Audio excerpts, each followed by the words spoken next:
తల్లిని దాస్య శృంఖలాలు తెంచిన కొడుకు కేసీఆర్ గారు అధ్యక్ష. ఇవాళ వారు మాట్లాడినారు గవర్నర్ గారు. మార్పు మొదలైంది, నిర్బంధం పోయింది అన్నారు. అవును అధ్యక్ష, మార్పు మొదలైంది, నిర్బంధం పోయింది. ఎప్పుడు పోయింది అధ్యక్ష నిర్బంధం? జూన్ 2, 2014 జూన్ 2, 2014 నాడు దాస్య శృంఖలాల నుంచి శ్రీశ్రీ గారు చెప్పినారు అధ్యక్ష, బానిసకొక బానిస అని. దరిద్రం ఏంటంటే అధ్యక్ష, దరిద్రం ఏంటంటే గతంలో మనల్ని పీడించిన వాళ్ళు పోయినారు, కానీ వాళ్ళ పేర్లు తెలుసుకునే వాళ్ళు ఇంకా అక్కడే ఉన్నారు అధ్యక్ష. అది బానిసకొక బానిస అంటే కదా అధ్యక్ష. అధ్యక్ష ఇంకొక మాట చెప్పాలి అధ్యక్ష. ఈరోజు గత 10 ఏళ్ళని మాట్లాడుతున్నాను. చెప్తాం అధ్యక్ష, విద్యుత్ సంస్థల గురించి చెప్తాను, ఇంకా చాలా విషయాలు చెప్తాను.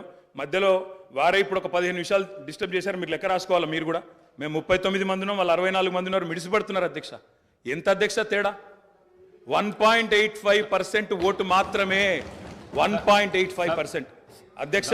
ఈ రకమైన మిడిసిపాటు మంచిది కాదు. గౌరవ కేటీఆర్ గారు, సబ్జెక్ట్ డీవియేషన్ కాకుండా నేనేం అవ్వలేదు సార్, ఆయన చెప్పిన దానికే చెప్తున్నా. మిమ్మల్ని అక్కడ కూర్చోబెట్టారు అంటే చెప్తున్నా అధ్యక్ష, ఎక్కువ తేడా ఏం లేదు సార్, మిడిసిపాటు వద్దని చెప్తున్నా sir.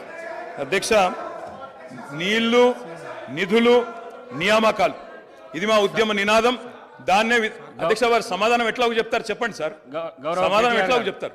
Leader of the house. Speaker sir,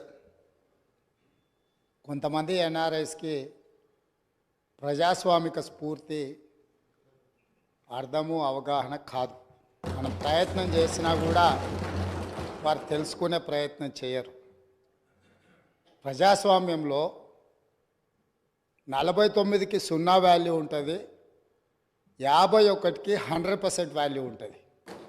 ఎందుకంటే 51% ఓట్లు, 51% నెంబర్ ఉన్న వాళ్ళు ప్రభుత్వాన్ని ఏర్పాటు చేస్తారు.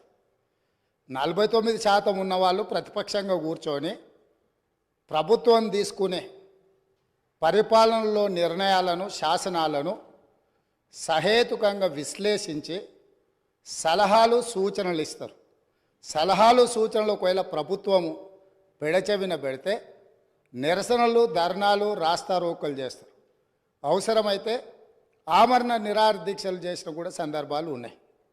ఆ స్పిరిట్ను తీసుకోవాలి తప్ప వాళ్ళు 64 ఉన్నారు, మేము 39 మంది ఉన్నాం, మేము అచ్చోసిన ఆంబోతుల్లాకున్నాం, మేము పోడియంలోకి వచ్చి కుస్తీలు కొట్లాడతాం, ఈ రకమైన భాష వారి గౌరవానికి కానీ ఈ సభను నడిపించుకోవడానికి కానీ సహకరించదు. రెండవ అంశం, పదే గత పాలన గురించి, గత ప్రభుత్వాల గురించి మాట్లాడుతున్నాను. సరే, వారు ఏం మాట్లాడతారో మొత్తం విన్నాక రిప్లై చేద్దాం అనుకున్నాను. కాకపోతే నా రిప్లై కోసం వారు తహతహలాడుతున్నారు. గత పాలనలో యూత్ కాంగ్రెస్ వైస్ ప్రెసిడెంట్గా కల్వకుంట్ల చంద్రశేఖరరావుకు అవకాశం ఇచ్చిందే కాంగ్రెస్ పార్టీ. సింగిల్ విండో డైరెక్టర్గా ఎన్నికల్లో పోటీ చేయడానికి ఇస్తే కాంగ్రెస్ పార్టీ తరఫున నిలబడి ఓడిపోయిందే చంద్రశేఖరరావు. గత పాలనలో ఎంపీగా గెలిపించిందే కాంగ్రెస్ పార్టీ. గత పాలనలో షిప్పింగ్ మినిస్టర్ ఇచ్చిందే కాంగ్రెస్ పార్టీ.